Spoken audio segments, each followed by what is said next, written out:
अकोला के अकोट फैल क्षेत्र में आज दोपहर भीषण आग की घटना सामने आई, जिसमें 3 घर जलकर खाक हो गए। यह हादसा भारतनगर इलाके में हुआ, जहां एक घर में शॉर्ट सर्किट के कारण आग लगने का अंदेशा जताया जा रहा है। अकोला के अकोट फैल क्षेत्र में भारतनगर में शॉर्ट सर्किट के कारण आग लग गई, जिससे 3 घर जलकर खाक हो गए। आग की लपटें तेजी से फैली, लेकिन स्थानीय नागरिकों ने ये जान जोखिम में डालकर आग पर काबू पाया। हादसे में कोई जनहानि नहीं हुई, लेकिन तीनों परिवार का सामान जलकर खाक हो गया।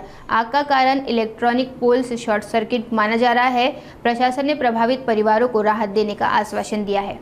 आग ही इलेक्ट्रिकच्या खंब्यावरून शॉर्ट सर्किट झाल्यामुळे घर मालकांनी सांगितलं की हा घरात शिरला शॉर्ट सर्किट आणि तो घरात आग लागली आणि घर कुळाचे आणि टिनाचे असल्यामुळे आगीने रूप पकडला आणि त्याच्यामध्ये आज हवा भरपूर असल्यामुळे आणि हा ज्या एरियात आग लागलेली आहे त्या घरांच्या आजूबाजूला मोकळी जागा असल्यामुळे आग ही रुद्ररूप धारण केले आगीने आणि 2-3 घर हो घरामध्ये सिलेंडर असताना आम्ही चौकशी केली तर आजकाल लोकांना बरीचशी जनजागृती झालेली आहे की ते स्वतः सिलेंडर काढून फटाफट घेतले त्यांनी की त्यांना असं वाटलं की बाबा नादाने सिलेंडर लागून स्फोट होण्याची शक्यता आहे म्हणून त्यांनी सिलेंडर काढून घेतले।